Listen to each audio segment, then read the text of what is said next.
crystals in tune, floating on clouds made of questions and grace, talking about life with a chibi little face. It's re-alien, we back again, floating through your mind in a galaxy den. You're safe here, stardust, take off your mask. We laugh, we cry, we talk, we ask. Gus in the portal with stories to spill, from Saturn to snacks to emotional skill, talking about brains that zigzag and sing, and how healing feels when you just do your thing. No shame in your orbit, no need to shrink. No words got rhythm, just dance how you think. It's okay to stutter, to stim, to pause. You're light in a vessel with the universal cause. So light your candle, sip your tea. There's magic in your frequency.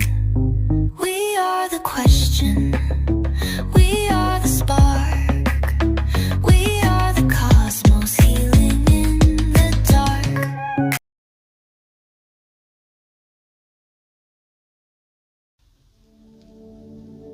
Greetings and welcome back, Galactic Spices. We're continuing our journey through the layers of love, and today we're diving into one of the most profound and complex relationships we experience, the bond between parents and their children. This relationship is built on a foundation of unconditional love, trust, and acceptance, but it's not always that easy. As parents, we want to give our children the world, but sometimes we struggle to show them love in ways that resonate with them.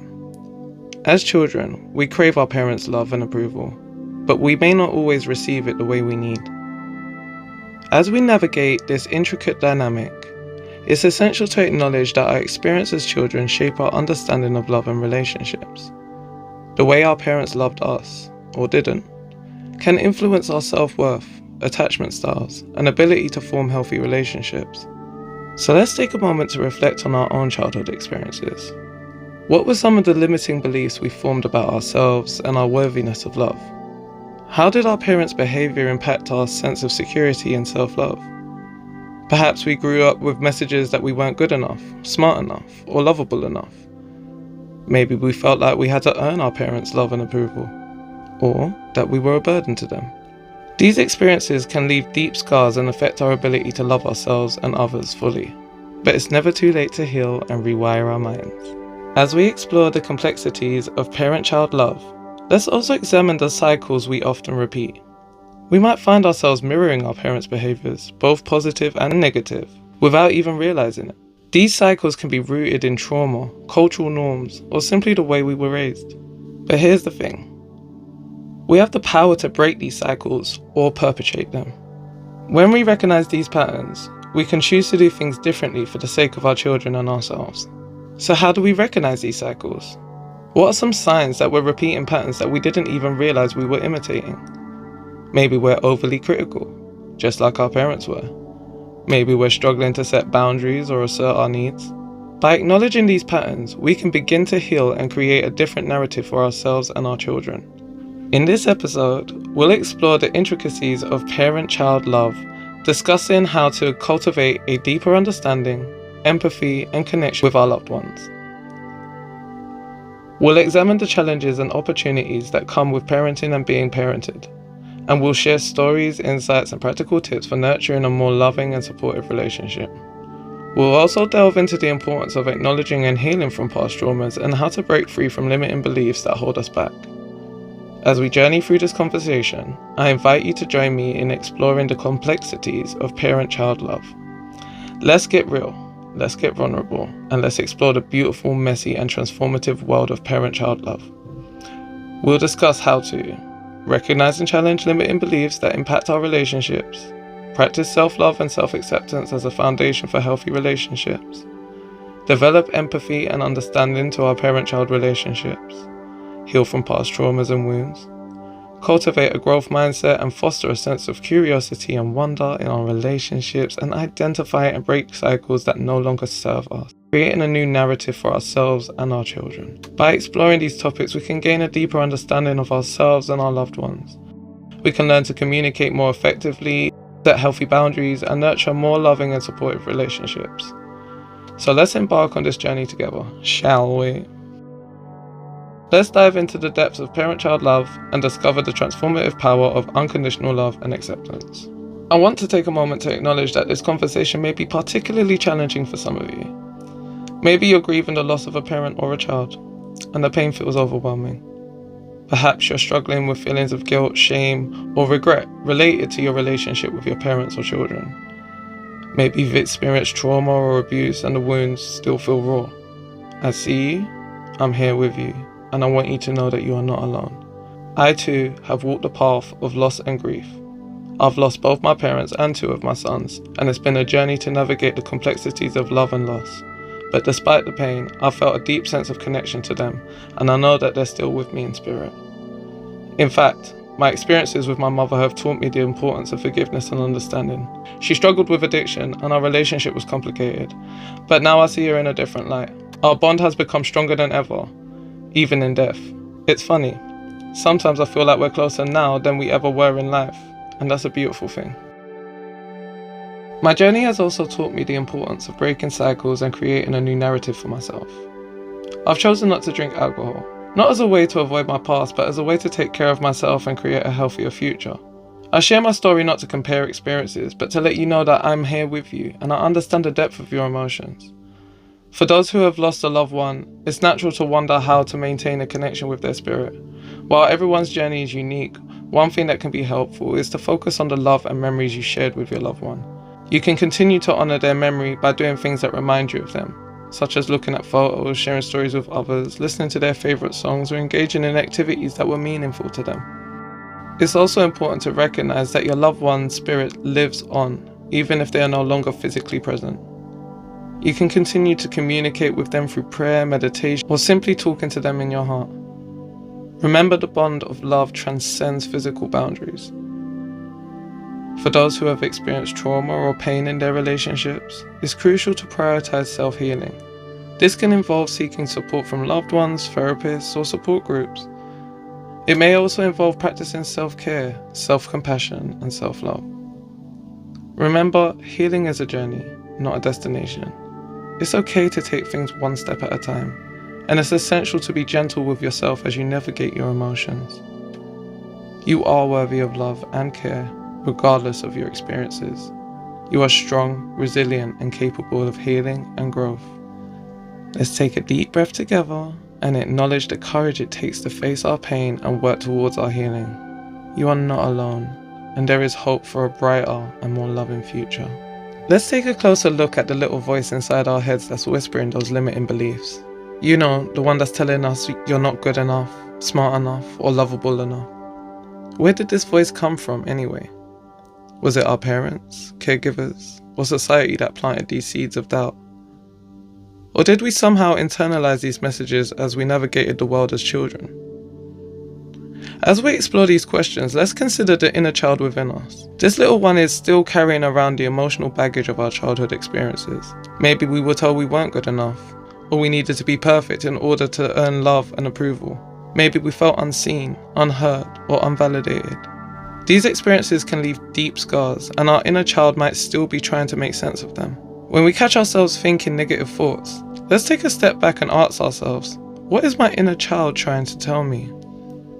What are they trying to protect me from? What do they need to feel safe and loved?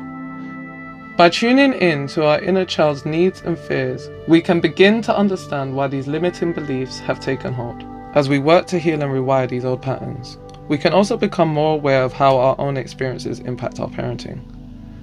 When we understand the depth of our own inner child wounds, we can be more compassionate and empathetic towards our children's struggles. We can show up for them in a way that acknowledges their own unique experiences and emotions. By recognizing the importance of validating our children's feelings, we can create a safe and supportive environment for them to grow and thrive. We can let them know that their emotions matter, that they're seen and heard, and that they are loved exactly as they are. As parents, we have the power to break cycles of negativity and trauma. By doing our own inner child work, we can learn to respond to our children in a way that is more thoughtful, more patient, and more loving. We can model healthy emotional regulation, self-awareness, and self-compassion for our children, showing them that it's okay to make mistakes and that they can grow and learn from them. So let's take a moment to connect with our inner child. What did they need to hear? What kind of love and acceptance did they crave? By offering ourselves the care and validation we deserved as children, we can begin to break free from those limiting beliefs and live more authentic, wholehearted lives. As we do, we can also show up more fully for our children, creating a brighter, more loving future for them. As we reflect on our childhood experiences, it's essential to acknowledge that our parents, like all humans, were complex individuals with their own struggles and limitations. Some may have been doing the best they could with the resources they had, while others may have struggled with their own pain, trauma, or flaws that impacted their ability to care for us. When we expect our parents to be perfect, to always know what to do, or to meet our emotional needs, we set ourselves up for disappointment. We forget that they're human beings with their own struggles and flaws. One of the things that can make it hard to see our parents clearly is the possessiveness and attachment we often feel towards them. As humans, we tend to view our parents and children as belonging to us, rather than separate individuals with their own paths to follow. This possessiveness can jade our view and make it difficult to see them as complex individuals with their own strengths, weaknesses, and limitations. For those who experienced abuse, neglect, or harm at the hands of their parents, it's crucial to acknowledge the pain and trauma that was inflicted. It's not about excusing or justifying the harm, but rather about recognizing the complexity of the situation and the need for healing and support. By acknowledging the humanity of our parents and letting go of our possessiveness, we can begin to release the resentment and anger we've held onto, not for their sake, but for ours. We can start to see them as individuals who may have been struggling with their own pain, and we can begin to heal our own inner child wounds. This doesn't mean forgetting or condoning the harm that was done, but rather choosing to prioritize our own healing and well-being. As we let go of our expectations and cultivate compassion, we can also begin to offer ourselves the same kindness, understanding, and support that we would offer a dear friend. By recognizing our parents and children are separate individuals with their own paths to follow, we can begin to release the burden of possessiveness and attachment. We can learn to love and care for them without expectation or ownership, and in doing so, we can break free from the cycle of blame and resentment. Instead, we can choose a path of forgiveness, understanding, and healing that prioritizes our own well-being and growth. We've all got a little kid inside of us, and sometimes that kid gets hurt, scared, or forgotten. But neglecting our inner child can have some serious consequences. A quote I love is, "Ignoring your inner child is like trying to grow a tree without roots." Think about it. A tree needs strong roots to stay upright, to absorb nutrients, and to weather storms. If you skip the roots, the tree's going to struggle, and eventually it's going to fall apart. Same thing with us. If we don't take care of our inner child, we'll struggle to find stability, peace, and happiness. By acknowledging and nurturing our inner child, we can build a stronger foundation for ourselves and live a more authentic, wholehearted life. Ignoring your inner child is like trying to grow a tree without roots. Whew. Actually, speaking of quotes, another I love on this kind of vibe is, "The wound is the place where the light enters you." That one's by Rumi. Think about it. When we get hurt, our first instinct might be to hide the pain, to cover it up, and to pretend it doesn't exist. But Rumi's quote suggests that our wounds, our vulnerabilities, are actually the places where we can let in the light, where we can experience growth, healing, and transformation. It's like our wounds are doors, and if we open them up, we can let the light shine in and illuminate our path. By embracing our wounds, rather than trying to hide them, we can tap into our own resilience and find a deeper sense of purpose and meaning. The wound is the place where the light enters you. Love it, love it, love it. I received a question from a listener which I thought was so thought-provoking. They asked, "How do I know if my inner child is wounded, and what are the signs I should look out for?" Honestly, what a fantastic question. Recognizing the signs of a wounded inner child can be a powerful step towards healing and growth. When we experience trauma, neglect, and stress in our childhood, it can leave lasting imprints on our emotional and psychological well-being. These imprints can manifest in various ways, and being aware of them can help you start your healing journey.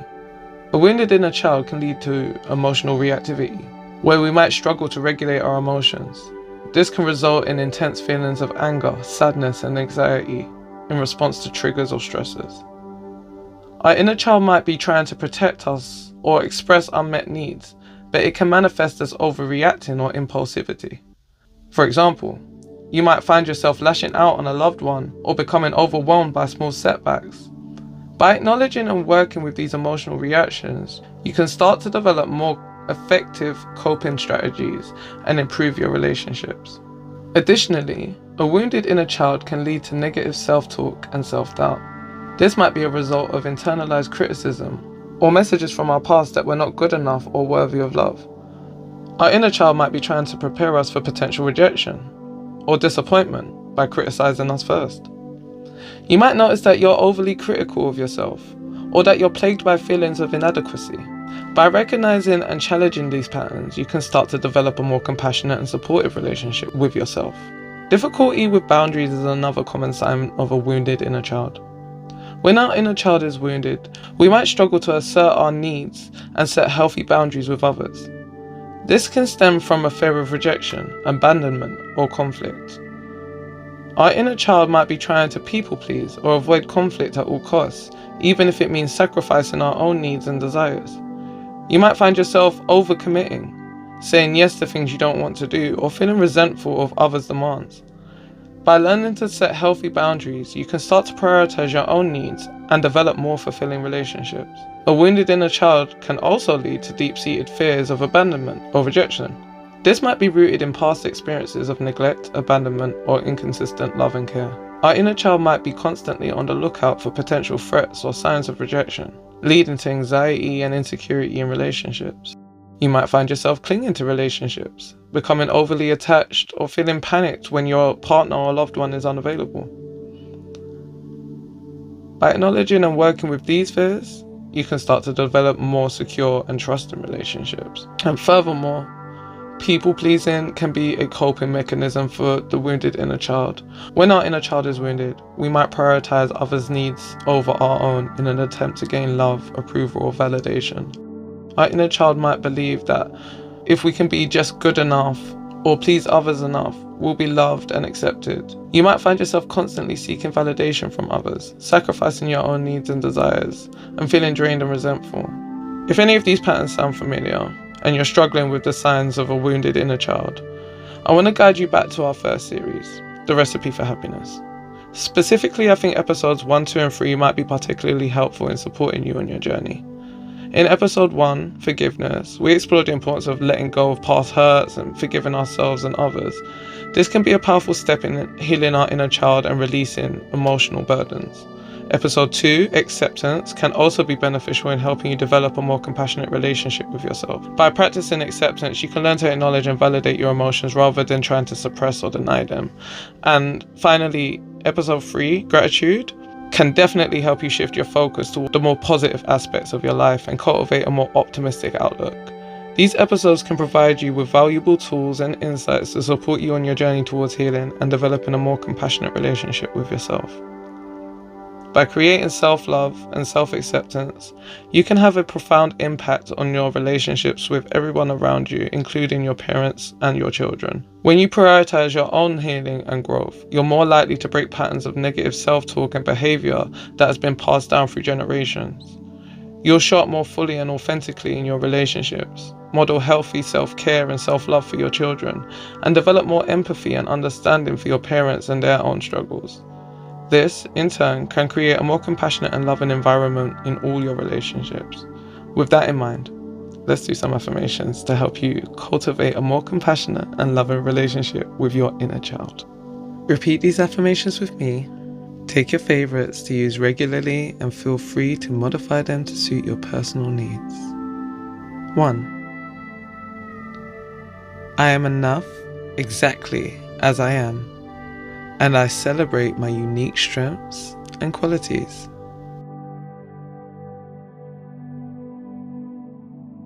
'I am enough exactly as I am, and I celebrate my unique strengths and qualities.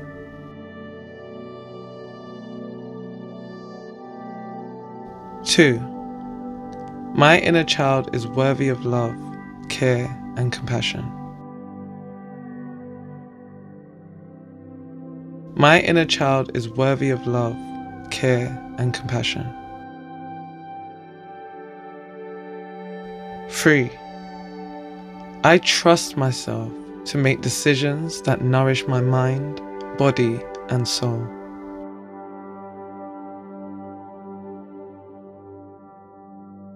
I trust myself to make decisions that nourish my mind, body, and soul. 4. I release all negative self-talk and choose to speak kindly to myself.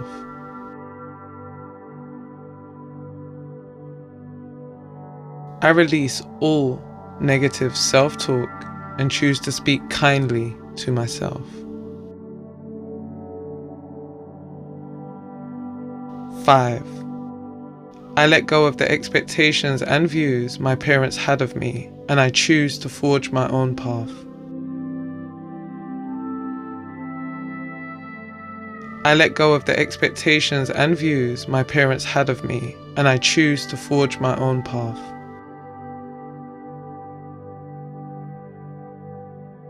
6. I acknowledge my emotions and allow myself to feel and process them in a healthy way. I acknowledge my emotions and allow myself to feel and process them in a healthy way.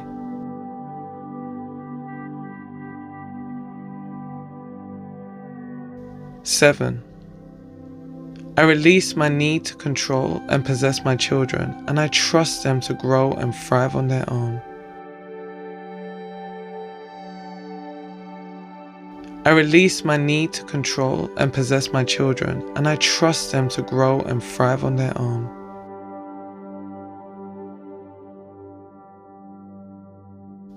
8. I am deserving of love, respect, and care from myself and others.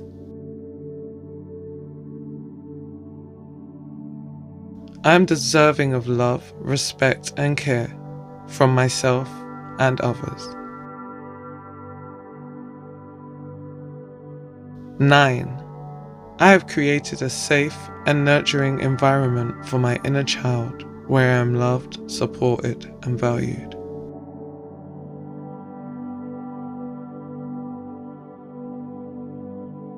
I have created a safe and nurturing environment for my inner child where I am loved, supported, and valued.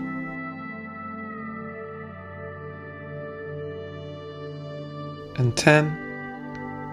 I am strong and capable of healing and growth, and I trust myself to navigate life's challenges with ease and wisdom.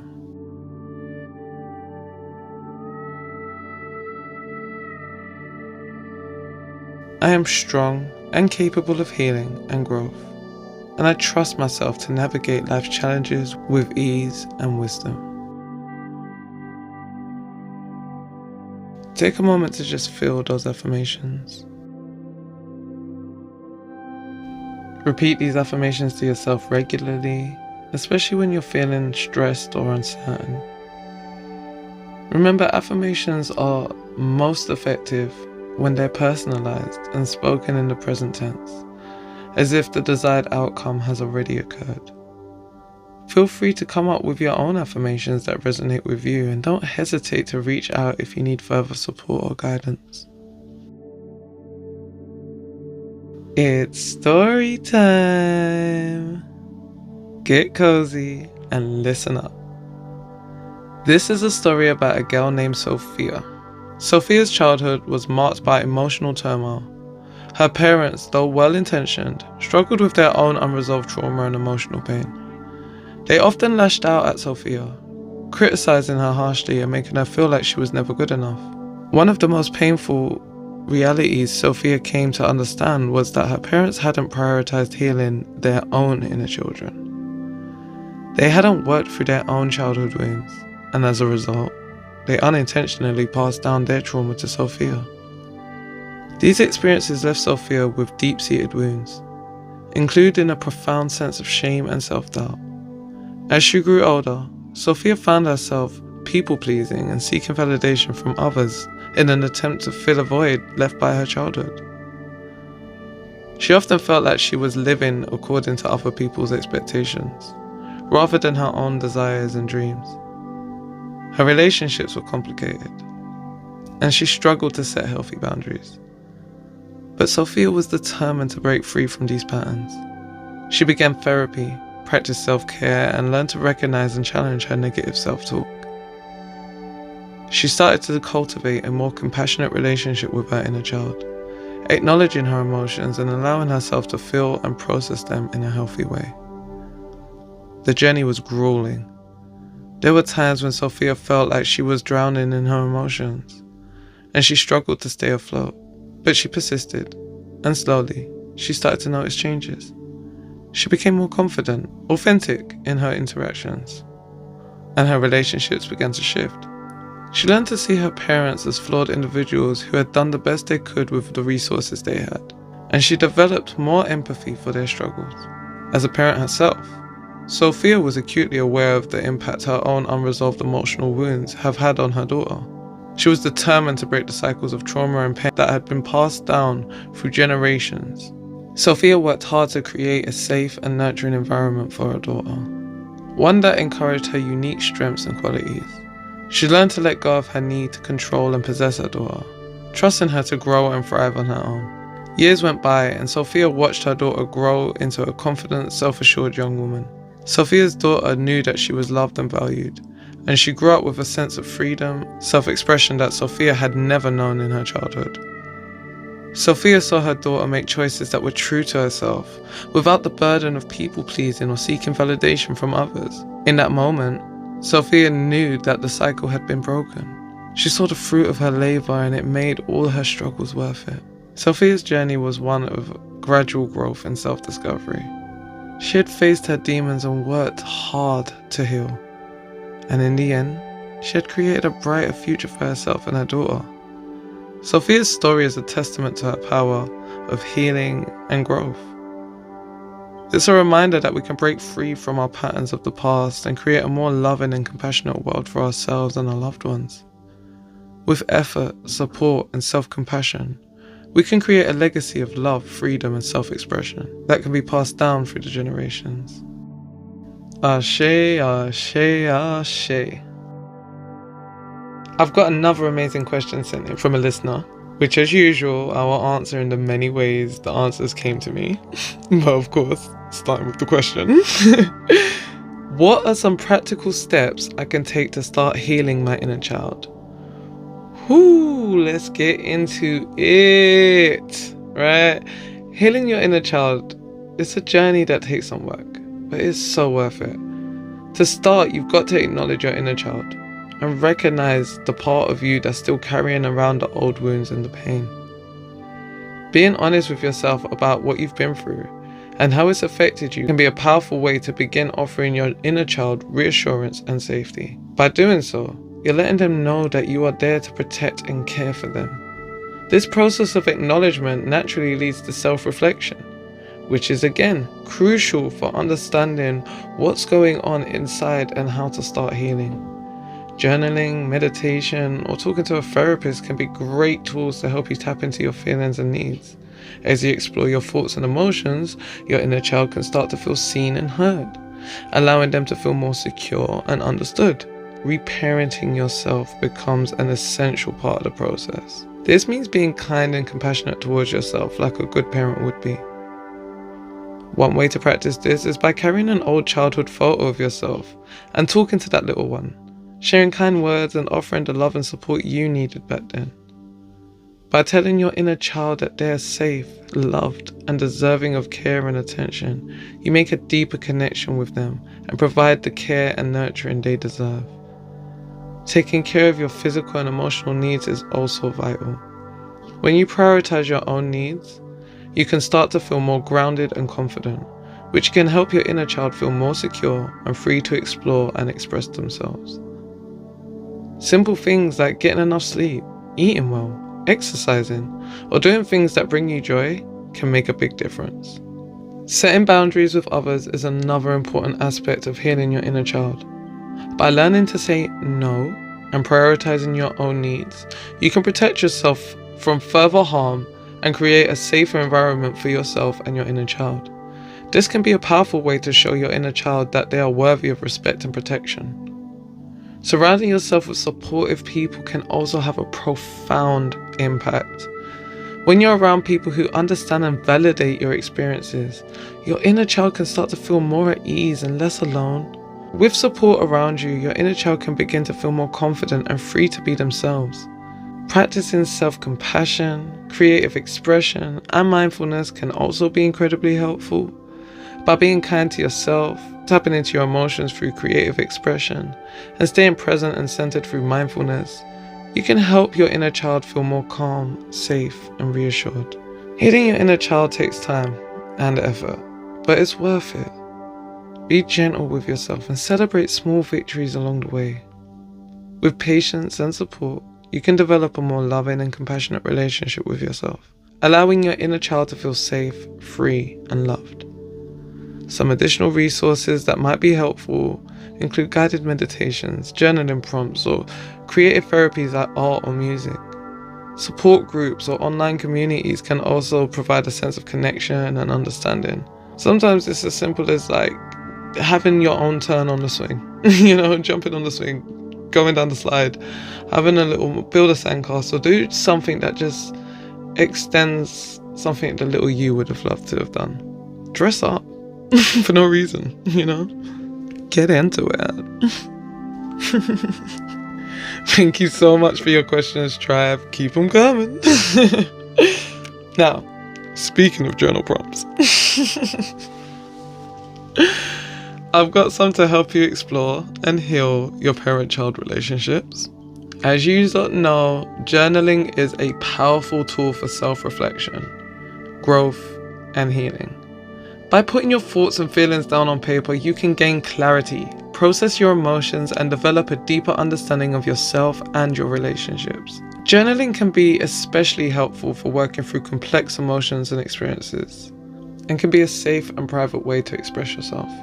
If writing isn't your thing, don't worry. You can adapt these prompts to work for you. Try using voice notes or audio recordings to capture your thoughts and feelings. You can also use mind maps, drawings, or collages to express yourself in a more visual way. The most important thing is to find a method that feels comfortable and enjoyable for you. For now, feel free to simply take a moment to reflect on these prompts in your mind. You can always come back to them later and take notes or process further. Take a deep breath and let's get started. I've sectioned these prompts into 3 sections: as the inner child, as the parent, and for healing the parent-child relationship. Each section has 3 questions each, starting with the first, as the inner child. The first prompt is: what are some of the wounds or hurts that I've carried with me from my childhood, and how have they affected my relationships as an adult? What are some of the wounds or hurts that I've carried with me from my childhood, and how have they affected my relationships as an adult?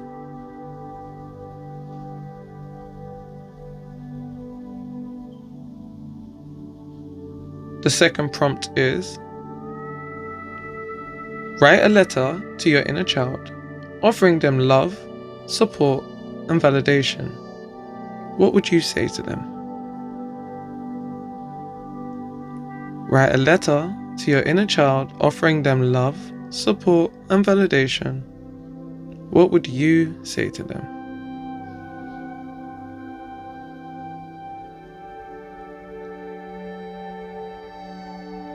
Number 3.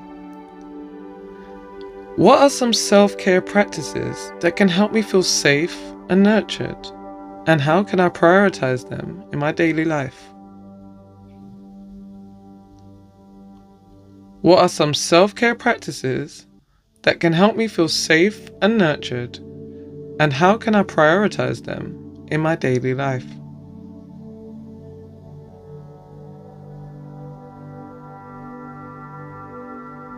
Moving on to the next section, which is for you in the position of the parent or guardian, but you could also, if you don't have children, you could also be talking about being the parent to your inner child as well. So these could be extended questions for you working with the inner child. The first prompt is, write a letter to your child, inner child or actual child, offering them love, support, and validation. What would you say to them? Write a letter to your child, inner child or actual child, offering them love, support, and validation. What would you say to them?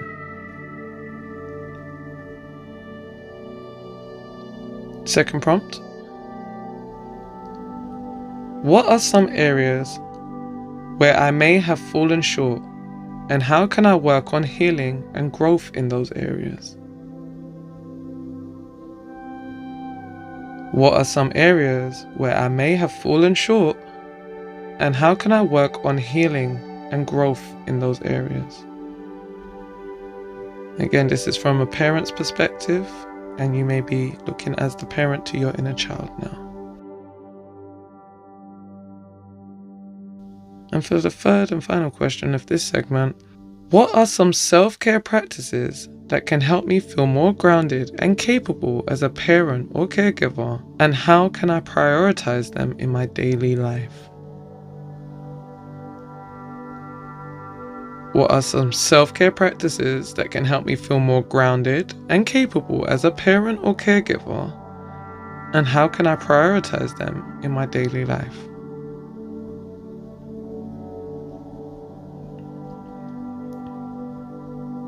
I'm moving into the final segment for healing the parent-child relationships. So you may be looking more in the position of the child, looking at their parent maybe from this perspective.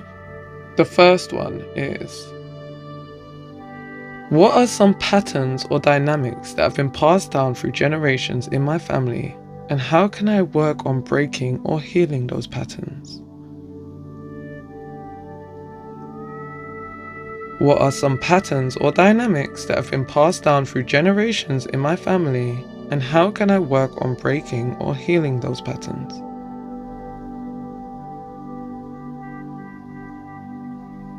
For the second prompt, write about a specific incident or memory that has been affecting your relationship with your parents or caregivers. Try to approach it from a place of curiosity and compassion.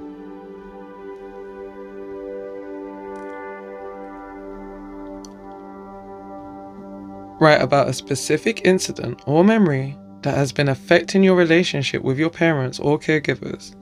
Try to approach it from a place of curiosity and compassion.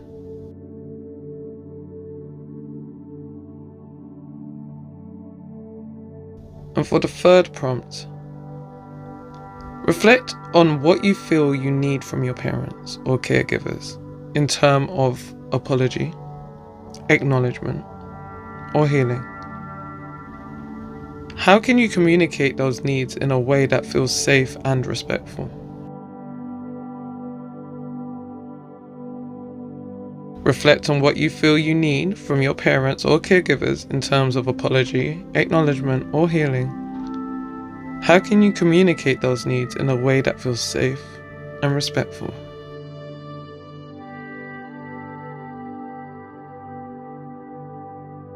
Actually, I have a bonus question for those of us that know our own self-protection and protecting our inner child is for the greatest good. How can I provide myself with the closure my parents may never provide for me? How can I provide myself with the closure my parents may never provide for me? As a clue, nothing external can answer that question. Well done, you beautiful spices. I think you may have just earned yourselves a spiritual quiz!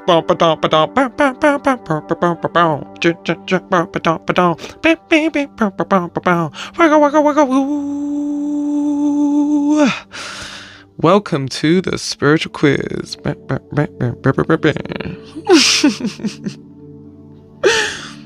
Today's spiritual quiz is on healing parent-child relationships and the things we've learned in this episode. Take a moment to test your knowledge on the topics we've covered today. Choose the correct answer for each question and we'll see how you score. Don't forget to let me know in the comments below what you scored. Question 1. What is one of the benefits of journaling for healing parent-child relationships? A.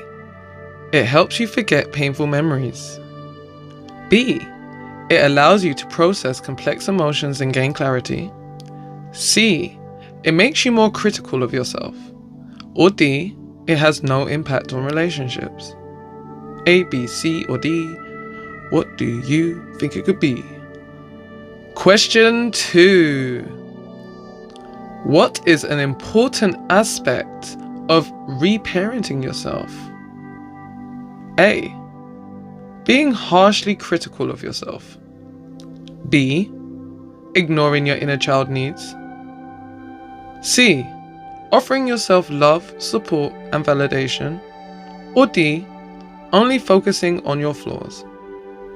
A to the B to the C to the D. Who knows what it could be? Question 3. What can help you feel more grounded and capable as a parent or caregiver? A. Prioritizing only your work and responsibilities. B. Ignoring your own self-care needs. C. Comparing yourself to others. Or D. Practicing self-care and self-compassion. A, B, C, or D. Question 4. What is a potential outcome of healing your inner child? A. Developing a more critical inner voice. B. Having more conflicts with others. C. Feeling more anxious and uncertain. Or D. Building a more loving and compassionate relationship with yourself.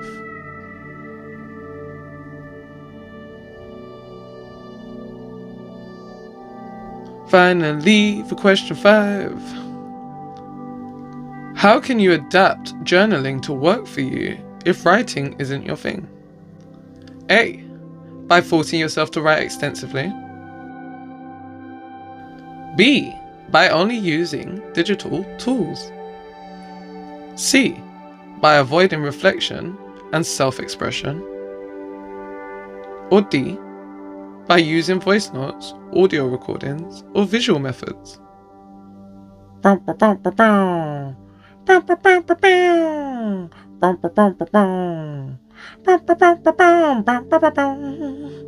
Well done, Sugar Plum. So here's the answers. Get ready. Steady, are you ready? Are you ready? You're so welcome. Alright. Question 1. What is one of the benefits of journaling for healing parent-child relationships? The answer was B. It allows you to process complex emotions and gain clarity. Well done. Question 2. What is an important aspect of reparenting yourself? The answer was C. Offering yourself love, support, and validation. Question 3. What can help you feel more grounded and capable as a parent or caregiver? The answer was D. Practicing self-care and self-compassion. Well done. Question 4. What is a potential outcome of healing your inner child? D. Building a more loving and compassionate relationship with yourself. Question 5. How can you adapt journaling to work for you if writing isn't your thing? The answer was D. By using voice notes, audio recordings, or visual methods. How did you find the quiz? Share your results with us in the comments. How many did you get out of 5? I'm always curious to know how you did. Whether you got them all right or you found it tough, I'd love to hear about your experience. Be sure to keep me posted, you spicy little spice you. Now I'm going to share with you a bit about my past. It is heavy, so I'm going to give a bit of a trigger warning on that. Though I've tried to word it as lightly as possible, I do feel the need to point out that it may be a bit emotionally provoking. I grew up in a world that revolved around my mother's addiction. As her only daughter, I felt like I was walking on eggshells, never knowing when she would lash out or blow up on me. Her struggles were rooted in her own childhood trauma, the abuse she suffered at the hands of her stepfather, and the betrayal she felt when her mother refused to believe her. My mother's experiences had left her with deep emotional scars, and she often lashed out at me in anger and deep-rooted fear. Growing up, my childhood was also marked by instability as my mother was in and out of detox facilities, struggling to overcome her alcohol addiction. The cycle of addiction was a familiar pattern in my life. My mother would get better for periods of time after leaving detox, and I would feel a sense of hope and relief. She would be more present, more loving, and more engaged. But inevitably, she would eventually relapse and the cycle would begin again. This pattern of hope and disappointment was devastating for me, and it left my inner child feeling lost and uncertain. My inner child was constantly on edge, never knowing when my mother's addiction would strike again. I would feel a sense of excitement and anticipation when she'd get better, only to be crushed when she'd relapse. This cycle of hope and disappointment made it difficult for me to trust anyone could stay sober or that anyone could truly care for me. It left me feeling like I was always waiting for the other shoe to drop, never feeling safe or secure. The dynamics of my family were complex, and the treatment I received was vastly different from that of my siblings. As the middle child, sandwiched between 2 brothers, I often felt like I was invisible, except from when it came to my mother's anger and criticism. My brothers seemed to receive favoritism and leniency, while I was held to a different standard.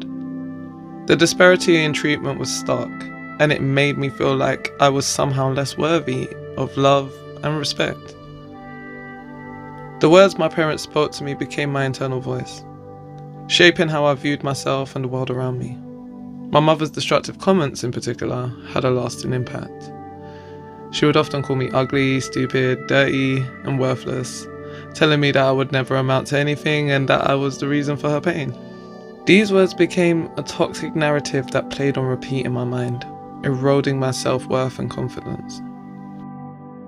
When my mother passed away at age 47, due to complications related to her long-standing battle with alcoholism, I was just 19 years old. I was left with so many unanswered questions. All I could see was the pain and the anger, and I struggled to understand why she had treated me the way she did. But as I grew older, I began to see my mother in a different light. I realized that she was just a scared child, trapped in an adult body, and that her actions were a result of her own unresolved trauma. This realization sparked a journey of healing for me. I began to work on forgiving my mother, not for her sake, but for mine. I wanted to break free from the cycle of pain and anger that had defined my childhood and teenage years. I started to prioritize my own healing, seeking out therapy and support groups to help me process my emotions. I worked to rewire my internal voice, replacing the destructive narratives with kinder, more compassionate ones. As I worked on myself, I noticed a shift in how I showed up for my own children. I was more patient, more compassionate, and more understanding. I realized that I didn't want to pass on trauma that I had experienced, and I was determined to break the cycle. One of the ways I did this was by giving up alcohol on the whole. Growing up, I had seen firsthand the devastating effects of addiction on my mother's life, and I didn't want to follow in her footsteps. By choosing not to drink, I was taking care of myself and setting a positive example for my children. My journey hasn't been easy, but it's been worth it. I've learned to see my mother as a complex, multifaceted person rather than just a one-dimensional figure. Just a mum. Just my mum. I've come to understand that she was doing the best she could with the resources she had, and that her actions were a result of her own pain and trauma. As I continue on this path of healing, I'm grateful for the opportunity to show up differently for my children. I'm working hard to create a safe, loving environment for them and to model the behaviors and values that I want them to adopt.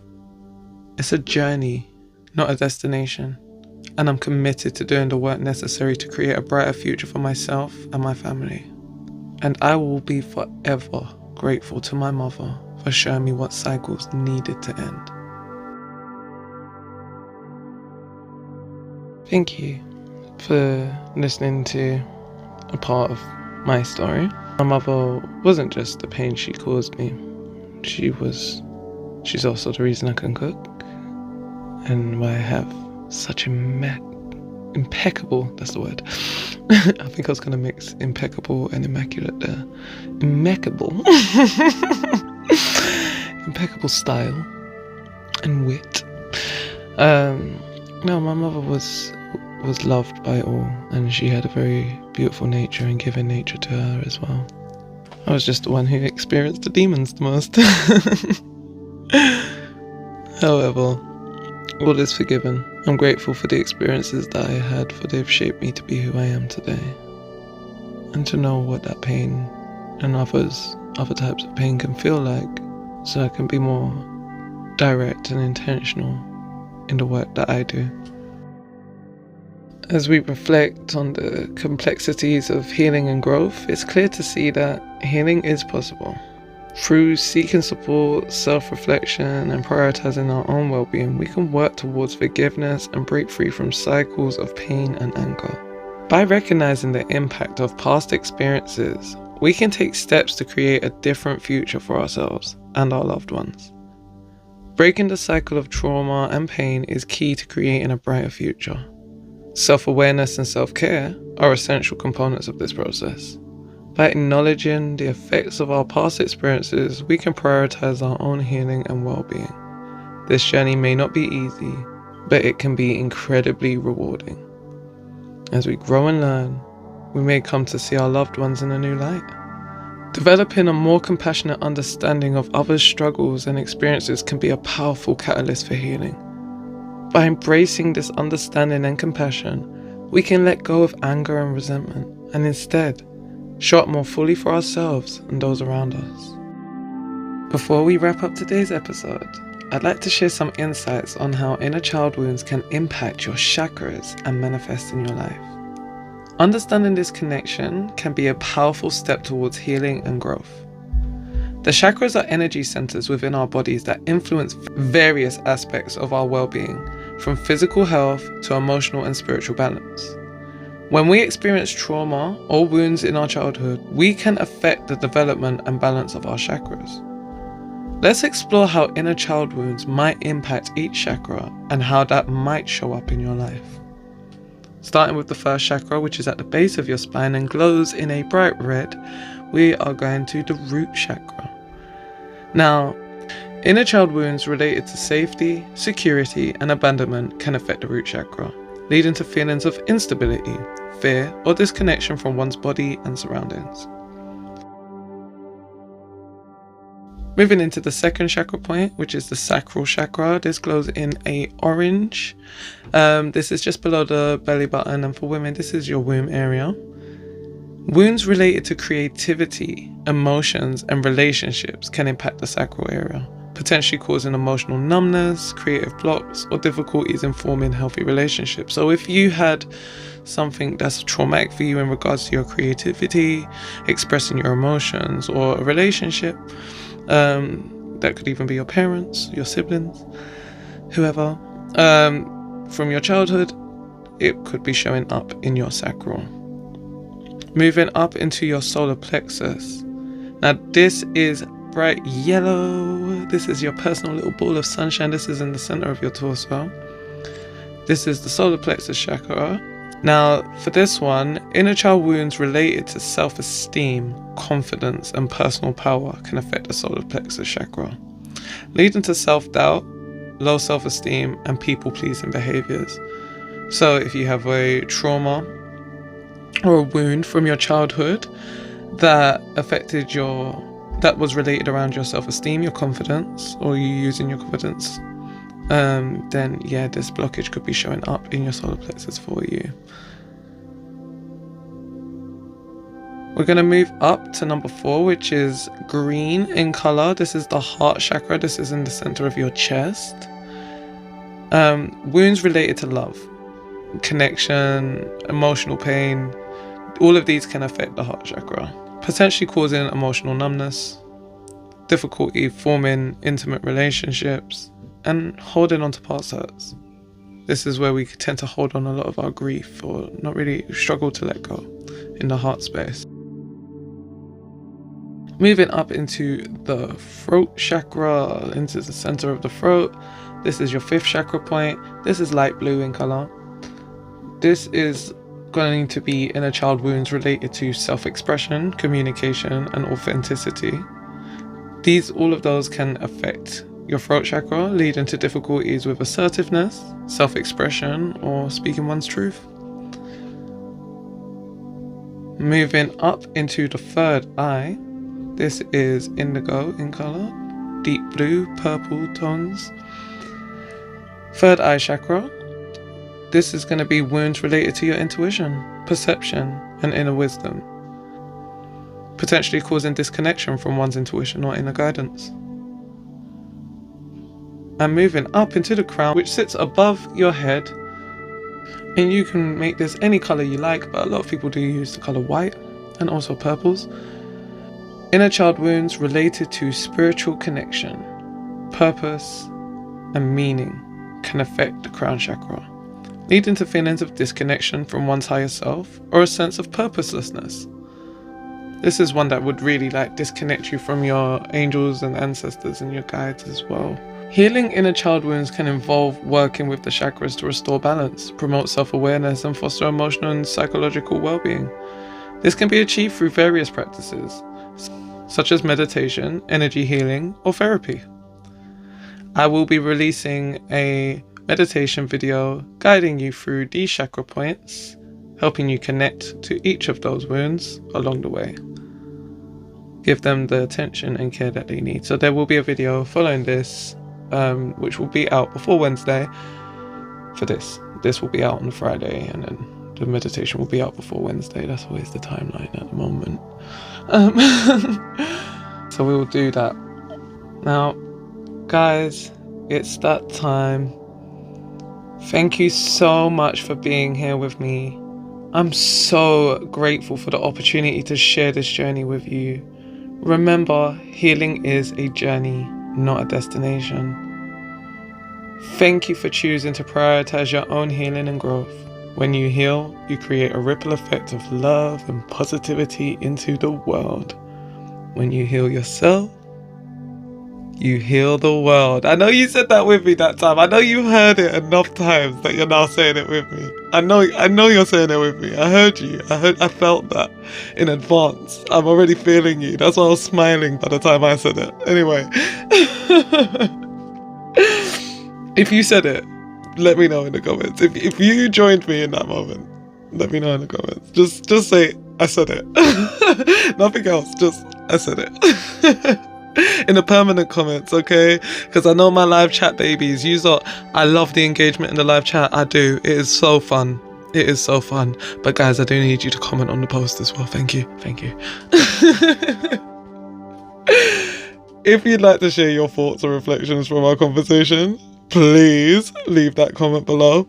I'd love to hear from you and deeply appreciate all your engagement.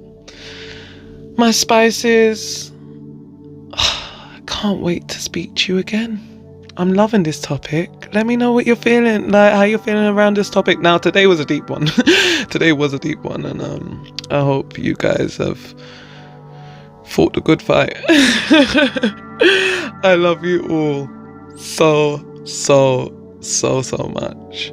I'm sending you all love, light, and healing vibes. Until next time, Spices. Love you. Bye.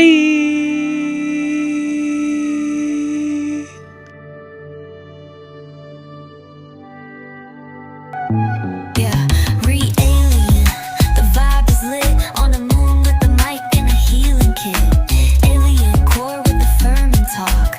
Welcome to the show, now let's take that walk.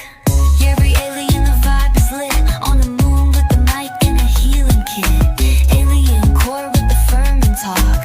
Welcome to the show, now let's take that walk. Let's take that walk. Yeah, re-alien, the vibe is lit on a moon with a mic and a healing kit. Alien core with the firm and talk. Welcome to the show, now let's take that walk. Let's take that walk.